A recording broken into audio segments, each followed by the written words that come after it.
టెక్నాలజీకి human touch ఇప్పుడు ఇదే ట్రెండ్. ఇప్పుడు చాట్ జీపీటీ లాంటి ఏఐ టూల్స్ వచ్చాయి. ప్రాణం లేకపోయినా తోటి మనిషిలాగే మనతో మాట్లాడగలుగుతున్నాయి.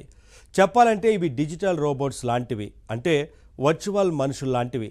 మనలా ఫీలింగ్స్ లేకపోయినా మన మాటల్ని అర్థం చేసుకుని తెలివిగా సమాధానం ఇవ్వగలుగుతున్నాయి.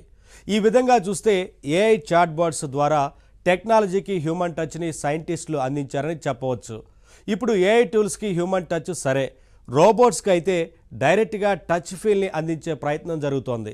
కేవలం స్పర్శ మాత్రమే కాదు, రుచి, వాసన లాంటి విషయాల్ని ఇక్కడ రోబోట్లు స్పష్టంగా గుర్తించగలిగే రోజులు వస్తాయని చెప్పొచ్చు.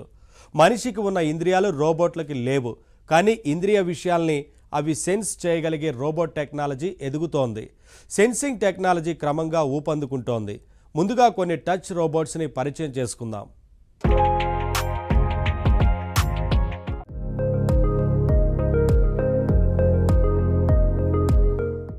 దీని పేరు స్పర్శ్. అదేంటి స్పర్శ అంటే టచ్ అని అర్థం కదా. ఇదేదో ఇండియన్ పేర్లా ఉందే, దీన్ని మనవాళ్లే తయారు చేశారా అని ఎవరికైనా అనిపిస్తుంది. ఆఫ్ కోర్స్ ఈ స్పర్శ ప్రాజెక్టులో పనిచేసిన వాళ్ళు కొందరు ఇండియన్స్ ఉండొచ్చు, లేదా దీనికి పేరు పెట్టిన వాళ్ళ మీద ఇండియా ప్రభావం ఉండి ఉండవచ్చు. అందుకే టచ్ సెన్సిటివ్ రోబోటిక్ కి స్పర్శ అని పేరు పెట్టారు. అయితే ఇది తయారు చేసింది ప్రముఖ సంస్థ మేటా వాళ్ళు ఈ టచ్ సెన్సింగ్ ప్రాజెక్టులో భాగంగా 3 టెక్నాలజీస్ తీసుకువచ్చారు. అందులో మొదటిది స్పర్శ్, రెండో దాని పేరు డిజిట్ 360, ఇక 3 టెక్నాలజీ ప్లెక్సస్. మేటా వాళ్ళ స్పర్శ్ ని ప్రపంచంలో మొట్టమొదటి టచ్ రోబోట్ గా చెబుతున్నారు. ఎందుకంటే దీనికి ఇచ్చిన ట్రైనింగ్ చాలా గొప్పది. ఏకంగా 4,60,000 టాక్టైల్ ఇమేజెస్ ద్వారా ఈ రోబోట్ కి శిక్షణ ఇచ్చారు. టాక్టైల్ ఇమేజెస్ ట్రైనింగ్ అంటే ఏంటి? టాక్టైల్ ఇమేజెస్ అంటే స్పర్శ చిత్రాలు అని చెప్పవచ్చు. ఒక వస్తువు గురించి తెలుసుకోవాలంటే చూడడం ద్వారా, దాని గురించి చదవడం ద్వారా తెలుసుకుంటాం. అలా కాకుండా ఆ వస్తువుని టచ్ చేసి ఫీల్ అవ్వడం ద్వారా దాని గురించి తెలుసుకోవడం ఇక్కడ ముఖ్యం. ఫర్ ఎగ్జాంపుల్, ఒక బాటిల్ ఇమేజ్ ని మనం అప్లోడ్ చేస్తే చాట్ జీపీటీ లాంటి ఏఐ టూల్ అది బాటిల్ అని చెప్పగలుగుతుంది.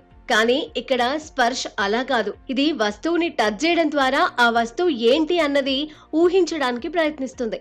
అలా అర్థం చేసుకోగలిగే విధంగా దీనికి అనేక ఎగ్జాంపుల్స్ తో ట్రైనింగ్ ఇచ్చారు. ఈ పరికరంలో బేసిక్ గా కొన్ని సెన్సార్స్ ని ఏర్పాటు చేసి ఈ శిక్షణ సాగించారు. ఫోన్ టచ్ చేస్తే ఇలా ఉంటుంది, వాటర్ బాటిల్ టచ్ చేస్తే ఇలా ఉంటుంది అంటూ రకరకాల వస్తువుల్ని కేవలం టచ్ ద్వారా గుర్తుపట్టేలా దీన్ని ట్రైన్ చేశారు. కేవలం ట్రైనింగ్ మాత్రమే కాదు, దీంట్లో సెల్ఫ్ సూపర్వైజర్ లెర్నింగ్ అనే విధానాన్ని కూడా ఇంక్లూడ్ చేశారు. అంటే ఈ రోబోట్ టచ్ ని సెన్స్ చేయడంలో తప్పు చేస్తే ఆ తప్పుని తానే సరి చేసుకుంటుంది.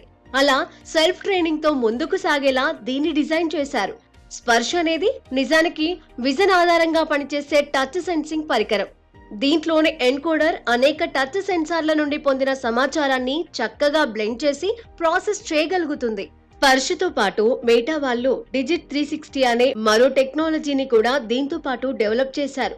చెప్పాలంటే ఇదొక ఫింగర్ టిప్ సెన్సార్, మనిషి వేలు లాంటి పరికరం. ఇది హ్యూమన్ లెవెల్ టచ్ ప్రెసిషన్ ని అందిస్తుంది. అంటే ఒక మనిషి తన వేలితో ముట్టుకున్నా ఒక వస్తువు ఎలాంటిదో ఎలా చెప్పగలుగుతాడో దాదాపు అంత సెన్సిటివ్ గా ఇది పనిచేస్తుంది.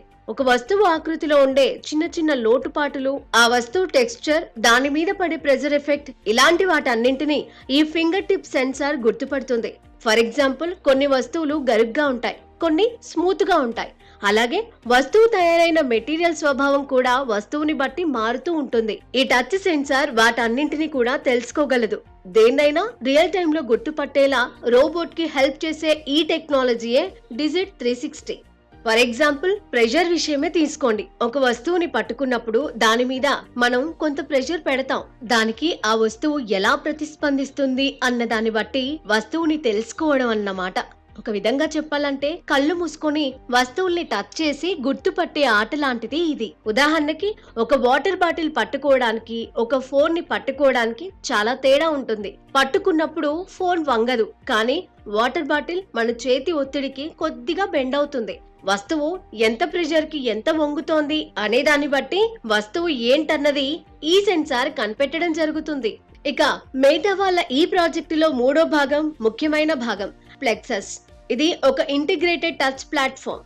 రకరకాల సెన్సార్ డేటాని ఓవరాల్ గా రోబోట్ కి అర్థమయ్యేలా చేస్తుంది.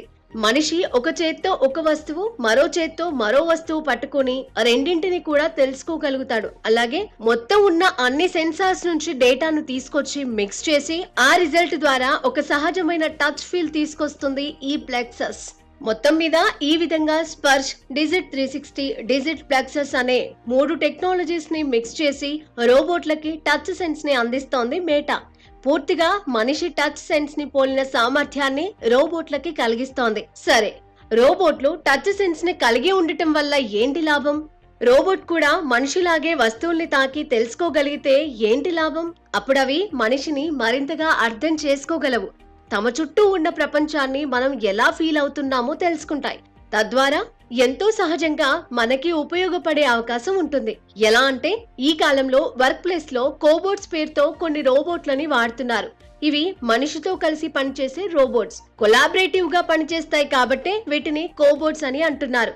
వర్క్ ప్లేస్ లో తోటి ఉద్యోగిలా, తోటి కార్మికుడిలా పనిచేస్తాయి ఇవి. అలా మనిషి, రోబోట్ కలిసి పనిచేసేటప్పుడు ఆ వర్క్ ప్లేస్ లో ఎన్నో జాగ్రత్తలు పాటించాలి. రోబోట్లు వస్తువుల్ని టచ్ ద్వారా గుర్తించగలిగితే అక్కడ మనకి ఎంతో హెల్ప్ అవుతుంది. అక్కడ ఏది ప్రమాదకరం, ఏది కాదు అన్నది మనకే కాకుండా రోబోట్ కి కూడా తెలిసి ఉంటే మనిషికి మరింత సేఫ్టీ కలుగుతుంది. మొత్తం మీద మేటా టచ్ రోబోట్ల నిర్మాణంలో ముందడుగు వేసింది. వేరే కంపెనీలు కూడా టచ్ రోబోట్ల మీద పరిశోధనలు చేసినప్పటికీ ప్రస్తుతానికి టచ్ టెక్నాలజీలో మేటా స్పర్శ అన్నదే బెటర్ అని పరిశీలకులు చెబుతున్నారు. చూద్దాం, భవిష్యత్తులో టచ్ తో వస్తువుల్ని అర్థం చేసుకోగలిగే ఈ రోబోట్లు మనకి ఎలా ఉపయోగపడబోతున్నాయో.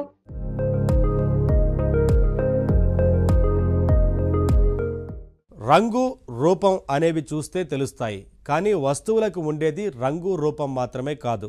ఒక వస్తువుని అర్థం చేసుకోవాలంటే ఇంకా చాలా సెన్సులు వాడాల్సి ఉంటుంది. అలాంటి వాటిలో ఒకటి స్మెల్. వాసన అనేది కంటికి కనిపించదు, కానీ ముక్కుకి స్పష్టంగా తెలుస్తుంది. మరి రోబోట్లకి కంప్యూటర్ విజన్ని ఇచ్చిన మనం వాసన కనిపెట్టే శక్తిని ఎందుకు ఇవ్వకూడదు? అందుకే ఇప్పుడు రోబోటిక్ నోస్లు తయారవుతున్నాయి. ఒక సజీవమైన ముక్కులాగా ఇవి పనిచేస్తాయి. కంటికి కనిపించిన ఎన్నో వాసనల్ని కరెక్ట్గా గుర్తించగలుగుతాయి. వాసన పసిగట్టే శక్తిని రోబోట్కి అందించడమే కాదు, ఒక స్మెల్ డివైస్గా విడిగా కూడా ఇవి పనిచేస్తాయి. మరి ఈ స్మెల్ టెక్నాలజీ గురించి తెలుసుకుందామా?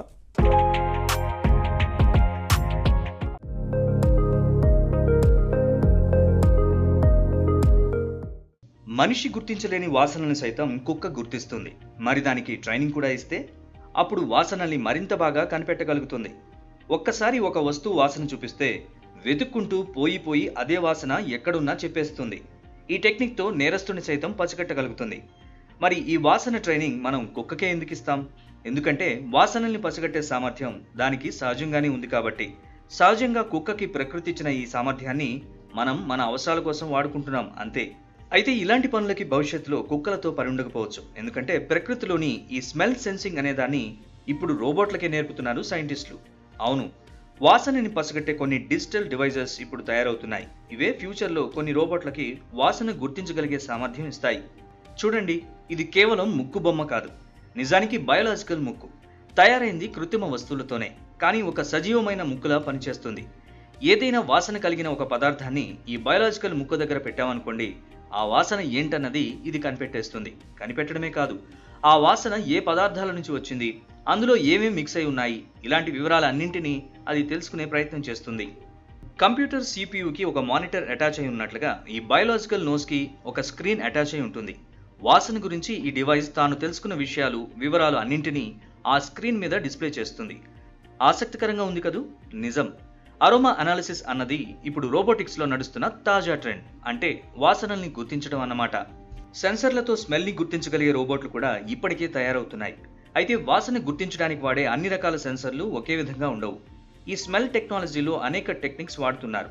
రకరకాల కంపెనీలు రకరకాల మార్గాల్లో ట్రై చేస్తున్నాయి. రకరకాల హార్డ్వేర్ ఉపయోగించి వేరే స్మెల్ సెన్సర్స్ని తయారు చేస్తున్నాయి. ఏదేమైనా అన్నిటి టార్గెట్ దాదాపు ఒకటే, స్మెల్ని గుర్తించి ఆ వివరాల్ని అనలైజ్ చేసి చెప్పడం. మొత్తం మీద మనిషి ఇప్పుడు రోబోట్లకి వాసన గురించిన విషయాల్ని నేర్పుతున్నాడు. మనిషి కూడా తెలియని వాసనలు సైతం కుక్క గుర్తించగలదు. ఇప్పుడు ఈ టెక్నాలజీ అభివృద్ధి చెందితే ఈ సెన్సర్స్ కుక్క సైతం పసిగట్టలేని వాసనల్ని పసిగట్టగలుగుతాయి. ఆల్ఫా ఎంఓఎస్ లాంటి సంస్థలు మంచి స్మెల్ సెన్సర్స్ని తయారు చేస్తున్నాయి. తాజాగా స్మెల్ సెన్సింగ్ రంగంలో అరోమా ఓడర్ అనే పేరుతో ఒక చిన్న సెన్సార్ వచ్చింది. ఇది చాలా చిన్న సెన్సార్, చేత్తో పట్టుకోవచ్చు. డెస్క్ టాప్ మీద పెట్టుకోగలిగే సైజులో ఉంటుంది. అందులో ఒక చిన్న చిప్ మాత్రమే ఉంటుంది. అయితే దీని సామర్థ్యం ఎక్కువ. వాసనని ఎంతో బాగా డిటెక్ట్ చేయగలుగుతుంది. ప్రాణం లేని చిప్ స్మెల్ని ఇంత బాగా గుర్తించగలుగుతుందా అన్నంత అద్భుతంగా దీన్ని క్రియేట్ చేయగలిగారు. సరే, అసలు రోబోట్లకి వాసన గురించి నేర్పడం ఎందుకు? ప్రాణం లేని చిప్కి వాసనని ఎందుకు పరిచయం చేయాలి? అసలు స్మెల్ సెన్సింగ్ వల్ల లాభం ఏంటి అంటే ఎన్నో ఉన్నాయి. వాసన పరంగా మన చుట్టూ మనకి తెలియని ఎన్నో విషయాలుంటాయి. వాటిలో ప్రమాదాలు ఉండొచ్చు. అలాంటప్పుడు ఈ స్మెల్ సెన్సర్స్ మనల్ని అలర్ట్ చేస్తాయి. ఫర్ ఎగ్జాంపుల్, పేలుడు పదార్థాలు, పాడైపోయిన మందులు, విషవాయువుని విడుదల చేసే పదార్థాలు, ఇలా అన్నింటినీ ఈ సెన్సర్స్ గుర్తించగలుగుతాయి. ఫర్ ఎగ్జాంపుల్, కుళ్ళిన పదార్థాలు ఎక్కడున్నా వెంటనే కనిపెట్టి అలర్ట్ చేస్తాయి. అలాగే వివిధ రసాయనాలు, గ్యాసులు దగ్గరలో ఉంటే చెప్పగలుగుతాయి. ఇక వాతావరణ పరంగా చూస్తే ఎయిర్ క్వాలిటీ విషయంలో ఇవి ఎంతో హెల్ప్ చేస్తాయి. మన చుట్టూ గాలిలో నాణ్యత తగ్గితే, కాలుష్యం పెరిగితే చెక్ చేసి వెంటనే చెప్పేస్తుంది సెన్సర్ చిప్. మనుషుల కంటే బాగా వాసనల్ని పసిగట్టడం వల్ల పరిసరాల్లో మార్పుల్ని గుర్తించి ముందు జాగ్రత్తలు తీసుకోవడానికి ఈ స్మెల్ సెన్సర్స్ ఉపయోగపడతాయి. ఫర్ ఎగ్జాంపుల్, మెడికల్ సెంటర్స్ లోను లేదా ఇన్ఫెక్షన్ వచ్చిన ప్రదేశాల్లో ఈ సెన్సర్స్ మనకి ఎంతగానో ప్రయోజనం కలిగిస్తాయి, రోగాల నుంచి కాపాడతాయి.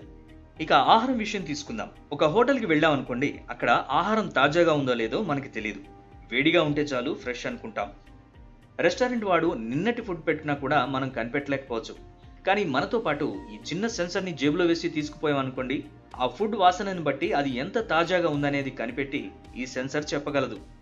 ఇక పరిశ్రమల్లో అయితే ఇకపై స్మెల్ టెక్నాలజీ అన్నది ఓ ప్రత్యేక రక్షణ విభాగం అయిపోతుంది. ఇళ్లలో, ఫ్యాక్టరీల్లో స్మోక్ డిటెక్టర్స్ ఉన్నట్టుగానే స్మెల్ డిటెక్టర్లు కూడా తప్పనిసరి అవుతాయి. ఫర్ ఎగ్జాంపుల్, కొన్ని పరిశ్రమల్లో కొన్ని పదార్థాలు తయారవుతాయి. మరి ఫైనల్ ప్రోడక్ట్ కరెక్ట్గా తయారైందా లేదా తెలుసుకోవడానికి దాని వాసనే ఒక ప్రమాణంగా తీసుకోవచ్చు. స్మెల్ సెన్సర్స్ పదార్థాల వాసన చెక్ చేసి ప్రోడక్ట్ క్వాలిటీ కరెక్ట్గా వచ్చిందా లేదా చెప్పగలుగుతాయి. ఇలాగే మందుల తయారీ పరిశ్రమలోనూ, ఫుడ్ తయారీ పరిశ్రమలోనూ అరోమా సెన్సర్స్ అనేవి ఎంతో బాగా ఉపయోగపడతాయి. ఆల్ఫా ఎంఓఎస్ మాత్రమే కాదు, సెంట్రాయిడ్ అనే మరో కంపెనీ కూడా ఎప్పటినుంచో ఇలాంటి సెన్సరీ డివైజెస్ ని తయారు చేస్తోంది. వాటిని ఎలక్ట్రానిక్ నోస్ అని అంటున్నారు. పర్యావరణం క్వాలిటీ అన్నిటికంటే ముఖ్యం. అందుకే వీళ్ళు మన చుట్టూ ఉన్న ప్రపంచంలోని ఎయిర్ క్వాలిటీ చెక్ చేయడానికి ఒక సెన్సర్ మేనేజ్మెంట్ హార్డ్వేర్, సాఫ్ట్వేర్ తయారు చేశారు. సీ టైర్ అనే పేరుతో ఒక సెన్సార్ ఉంది. చాలా చిన్నది. దీన్ని ఈజీగా ఎక్కడికైనా తీసుకెళ్లొచ్చు.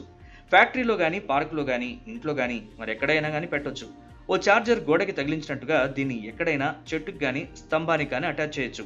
చుట్టూ ఎయిర్ క్వాలిటీ ఎలా ఉందో ఇది చెక్ చేస్తుంది. అలాగే సిటీ మినీ అనేది మరొక డివైస్. ఇక అర్బన్ స్కానర్ పేరుతో సిటీలోని ఎయిర్ క్వాలిటీని చెక్ చేసే సెన్సర్స్ని, పరికరాల్ని వీళ్ళు తయారు చేస్తున్నారు. అసలు సెన్సర్స్ని ఒకచోటే ఫిక్స్ చేసి ఎందుకు ఉంచాలి? దాన్ని డ్రోన్కి జత చేసి చుట్టూ తిప్పితే ఒక ఏరియా మొత్తం ఎయిర్ క్వాలిటీ తెలుస్తుంది కదా. ఇదే ఐడియాతో వీళ్ళు ఫ్లయింగ్ ల్యాబ్ అనే పరికరం తయారు చేశారు. డ్రోన్ బేస్డ్ వాతావరణం క్వాలిటీని చెక్ చేస్తున్నారు. ఈ స్మెల్ సెన్సర్స్ లో కెమికల్ అనలైజర్స్ కూడా ఉన్నాయి. పరిశ్రమలో ప్రమాదాలు వస్తే ముందే పసిగట్టడానికి ఇవి తప్పనిసరి. ఎక్కడో ఏదో ప్రమాదం జరిగి ఏవైనా పొగలొస్తుంటే ఈ సెన్సర్స్ ఆ విషయాన్ని గుర్తిస్తాయి. ఇది జస్ట్ స్మోక్ డిటెక్షన్ కాదు, ఆ పొగలోని వాసనని కరెక్ట్గా గుర్తించి ప్రమాదానికి మూలం ఎక్కడుందో కూడా చెబుతాయి. ఏ పదార్థం వల్ల ప్రమాదం జరిగిందో కూడా అంచనా వేయచ్చు. మొత్తం మీద ఓడర్ మేనేజ్మెంట్, అరోమా సెన్సింగ్ అనేవి ఇళ్లలోనూ, పరిశ్రమల్లోనూ ఓ ముఖ్య భాగంగా మారిపోయే రోజులు వస్తున్నాయని చెప్పొచ్చు.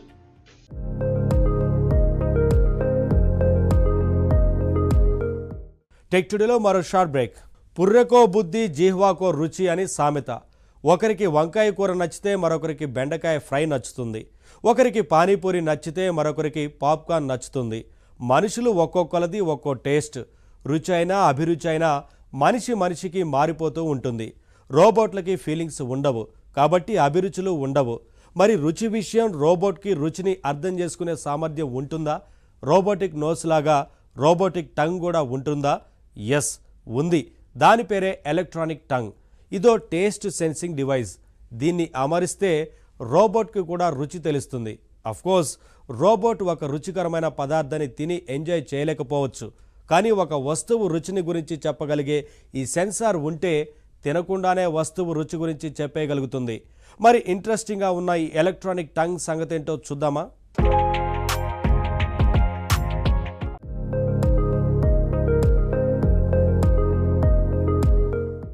హోటల్లోకి వెళ్ళగానే మెనూ చూస్తారు అందరూ.